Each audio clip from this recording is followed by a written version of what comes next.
En el año 1992, en Paraguay, se encontraron los archivos del terror. Martín Almada, un paraguayo, encontró estos datos que dan cuenta de 50.000 personas asesinadas, 30.000 desaparecidas y 400.000 encarceladas. Sin embargo, ninguna sentencia judicial había reconocido la existencia del Plan Cóndor, hasta que este mayo, en Argentina, se dictó una sentencia contra el dictador Reinaldo Miñone y otros 17 exmilitares.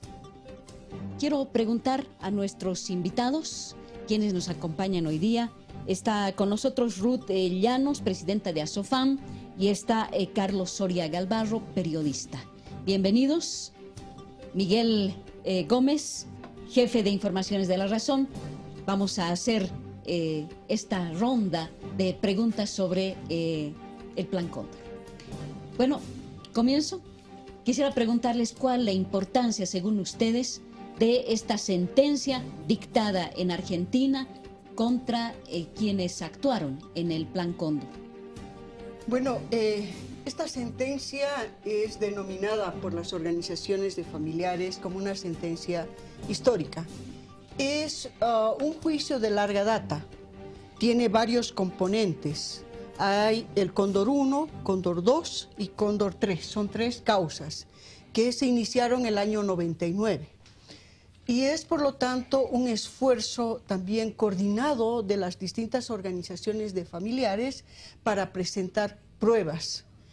Y lo importante de lo que pasó el viernes pasado es que los jueces encontraron que hubo una asociación ilícita de las dictaduras que asolaban América Latina en los años 70 y 80, donde participó Bolivia a través de la dictadura de Banzer y también culminó cuando ya el Plan Cóndor estaba finalizando, también participó García Meza. Entonces, si bien hay un dejo de amargura en el resultado, porque no se han encontrado a los desaparecidos uruguayos, argentinos, bolivianos, que han entrado en la causa, no sabemos aún dónde están y tampoco se sabe exactamente quiénes fueron ya los que ejecutaron esas muertes, pero sí, lo importante es que hemos avanzado en un proceso jurídico internacional que permite ahora juzgar a esos crímenes de lesa humanidad. Entonces, como señalaban las organizaciones que estuvieron presentes en la audiencia que se transmitió en vivo y también como lo señalamos también como ASOFAM, hemos hecho un avance importante en la parte de justicia.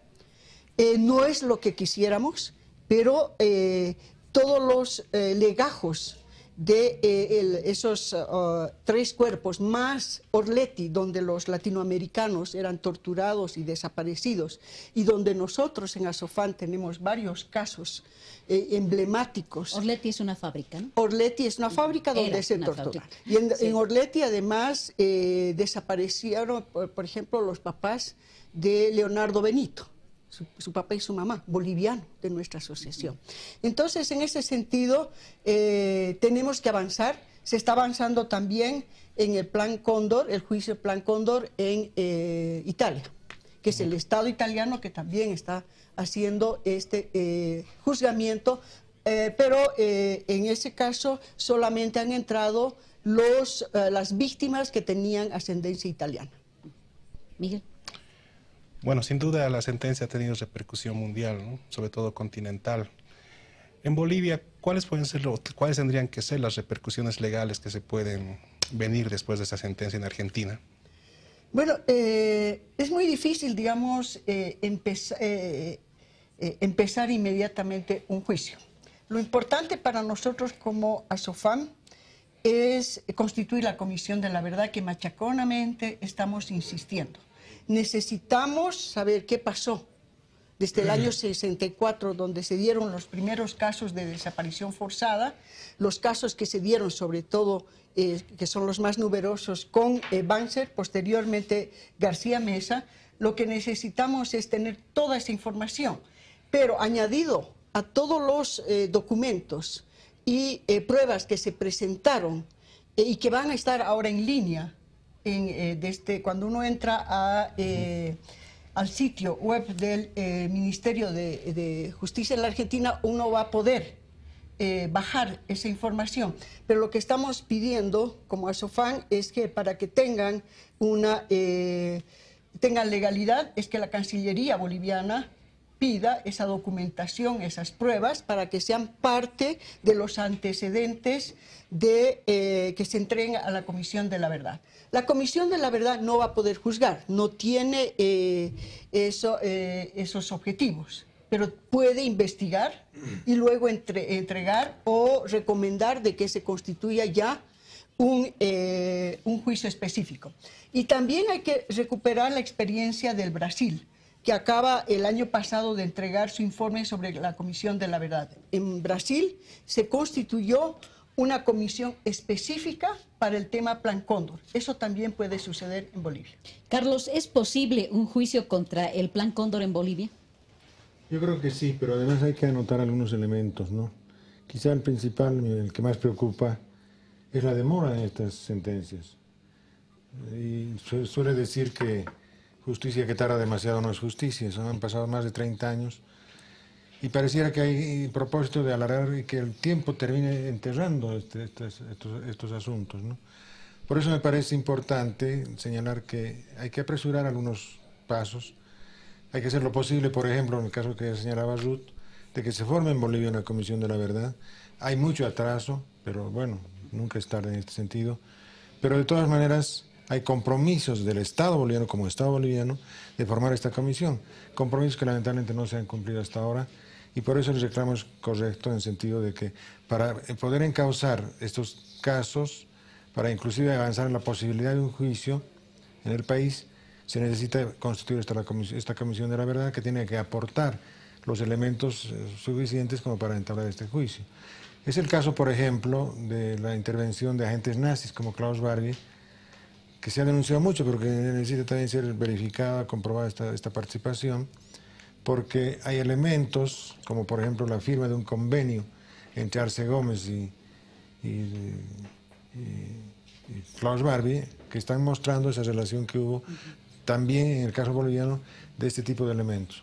¿Qué está impidiendo la conformación de la Comisión de la Verdad? Yo creo que es falta de voluntad política, hay que decirlo muy claramente. Pareciera que hay el intento de no pelearse con los militares, con las Fuerzas Armadas, como si no, en este caso no hubieran responsabilidades individuales.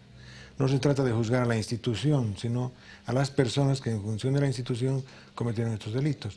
Y que les llegue por lo menos un castigo moral a estas alturas, pero que se diga algo, porque gente que ha pasado o que se está muriendo como si fueran personas intachables, ¿no es cierto? Yo creo que por eso es importante que este gobierno tome la decisión, y para que la tome hay que presionar, hay que exigir, porque es un derecho que tenemos los ciudadanos bolivianos a que esto se pueda llevar adelante. La Comisión de la Verdad, con voluntad política, sobre todo el desarchivo de los archivos militares. Bueno, es un punto central el desarchivo, pero las órdenes, la información también están en otros ministerios, por ejemplo, en Relaciones Exteriores, porque el Plan Cóndor coordinaba sus operaciones y lo hacía también a través de las cancillerías. Y se han desclasificado documentos ya en la Argentina que muestran esa relación. Incluso en el gobierno anterior de Cristina Kirchner se ha abierto específicamente una oficina de memoria y verdad en la Cancillería Argentina para investigar toda esa documentación. Entonces, en ese sentido, es importante la voluntad política, el cumplir con los compromisos. El año pasado estuvimos en la Corte Interamericana en una audiencia donde estuvieron también el Grupo Mujeres Libertad, también estuvieron los que están en el Prado hace 3 años y presentamos conjuntamente la necesidad de esta Comisión de la Verdad y la ministra Velasco se comprometió y el procurador también a través de sus representantes se comprometieron. Nos solicitaron hacer una propuesta de ley consensuada, pese a todas las diferencias que podamos tener, nos hemos sentado durante casi un año, hemos tenido apoyo del Alto Comisionado de Derechos Humanos y tenemos una propuesta de ley ya terminada. Y hemos entregado además el 30 de agosto del año pasado esa ley al Parlamento, aprovechando de que el 30 de agosto es el Día Internacional del Desaparecido y en diciembre nos han devuelto la ley. Ayer hemos tenido una nueva reunión con todas las organizaciones y vamos de nuevo a presentar. Necesitamos ahora la firma de un diputado que se anime a apoyarnos en esta ley. A veces es más fácil apoyar una ley por los derechos de los perritos, sí. Es importante, los animo también, tengo mi mascota, ¿no? Pero, y otras leyes. O a veces las leyes se sacan porque uno hace movilizaciones. Eso lo vamos a hacer porque necesitamos, además de la voluntad política, que nos apoyen todas las organizaciones, que son los periodistas, los sindicatos, la COP, la Federación de Mineros, que tienen víctimas en nuestras listas. Si todos podemos ir por el mismo rumbo de exigir que esa violencia política que vivimos sea investigada y sancionada, podremos lograr realmente recuperar memoria. Carlos, el Plan Cóndor era una acción coordinada de las dictaduras, pero estaba apoyada y tenía el aval y la aquiescencia de la CIA. Exactamente, otro elemento que hay que señalar con mucha fuerza es que, inclusive antes de que formalmente se instaurara el Plan Cóndor, ya han habido casos de ese tipo. El apoyo general que Estados Unidos brindó a las dictaduras, en muchos casos no solamente apoyo, sino que propició a las propias dictaduras, ¿no? Ahora se sabe, por ejemplo, lo que hizo el gobierno de Estados Unidos para hacer todo lo posible para evitar que Salvador Allende, vía democrática, vía elecciones, llegara al gobierno. Incluidos asesinatos, como el comandante en jefe de las Fuerzas Armadas, general Schneider. Y después una serie de crímenes que ha cometido ya en el gobierno, la dictadura de Pinochet. Casos, por ejemplo, de los bolivianos como el líder histórico del MIR, que era Jorge Ríos Dallens, que fue en los días inmediatos al golpe, fue sacado de su casa y ejecutado en la calle, asesinado, pero así, como otros bolivianos también que estuvieron en eso. O sea, hay muchos antecedentes. Es difícil que podamos juzgar a Estados Unidos directamente, meterlos en un juicio, pero por lo menos moralmente hay que establecer ese hecho.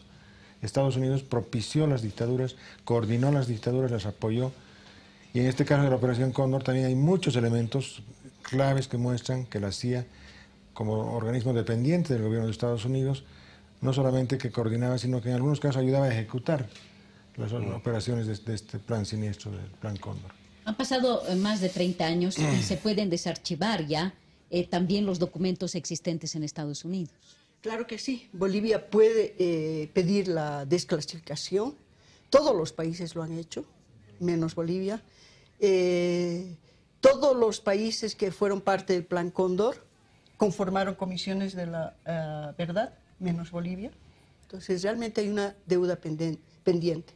Pero también en relación a la participación de la CIA y de Estados Unidos, hay bastante información que sale, por ejemplo, del asesinato hace 40 años del expresidente Juan José Torres, y a un periodista y que fue también, hasta el día de hoy, desaparecido, que es Rodolfo Walsh, cuando denunció el asesinato, el secuestro y asesinato de Torres, ya señaló los nombres de los comisarios que participaron, comisarios argentinos que estuvieron becados a través de AID en Estados Unidos, y señaló además Roberto Walsh la participación directa en ese crimen de Garnet Hathaway, que era el encargado militar de la Embajada de los Estados Unidos en Buenos Aires. Hay nombres, hay fechas, hay evidencias. Hay documentos. Hay documentos. Porque la desclasificación normalmente en Estados Unidos es automática, pero también es posible desclasificar en la medida en que hay presión política, en que hay movilización, en que hay denuncias, en que hay exigencias.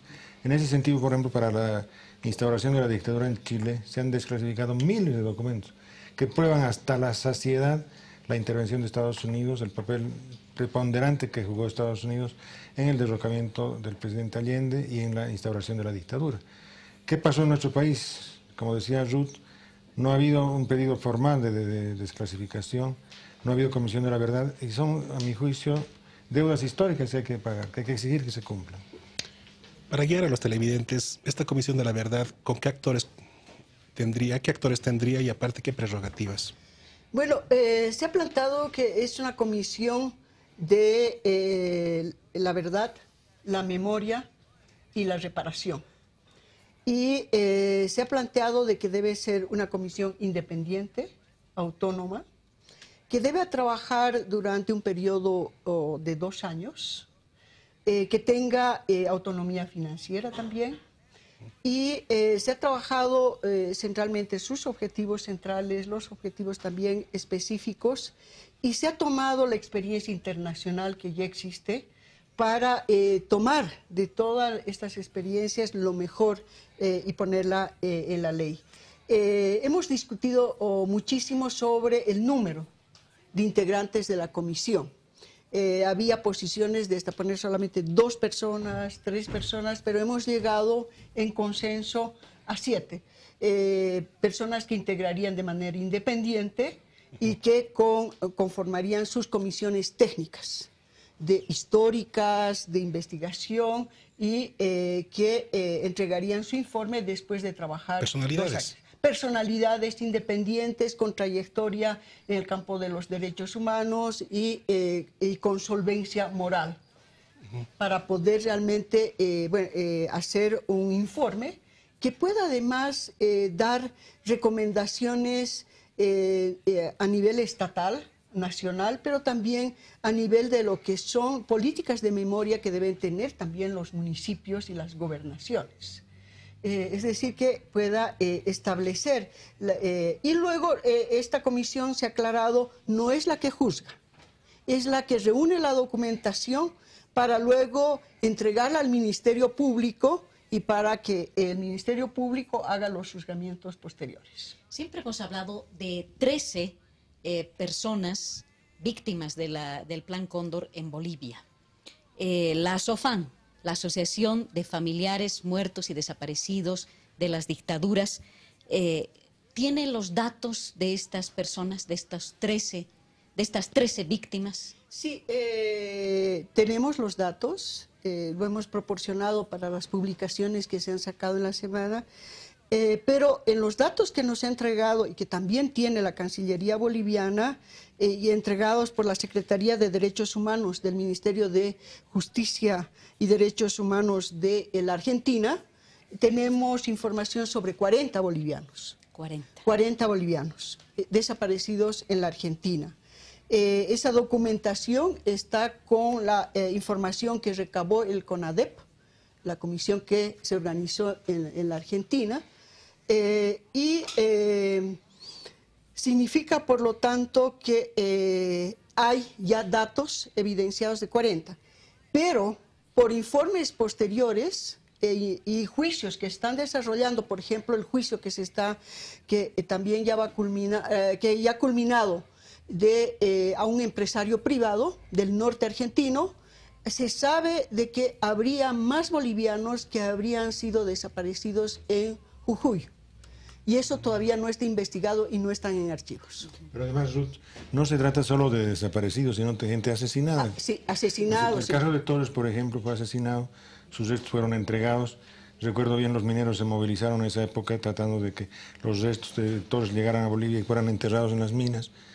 Banzer retrocedió y finalmente ni siquiera permitió que la viuda trajera los restos a Bolivia.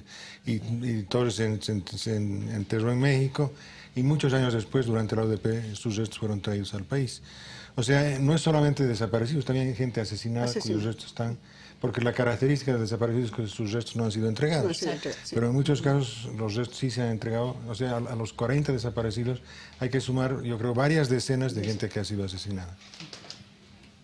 Bueno, estamos listos. Hemos puesto este tema en el tapete. Muchísimas gracias, Ruth. Carlos, muchas gracias. Miguel, nos despedimos para entrar al otro sector.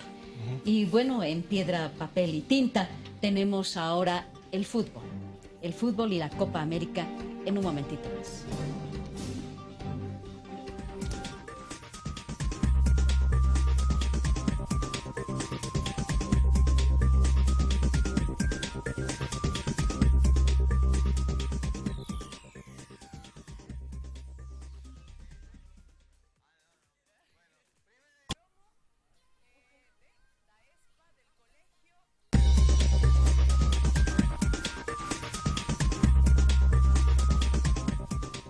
Gracias por aguardarnos. Estamos con una mesa de expertos en fútbol, expertos en deporte, todos periodistas, así que promete la mesa que viene.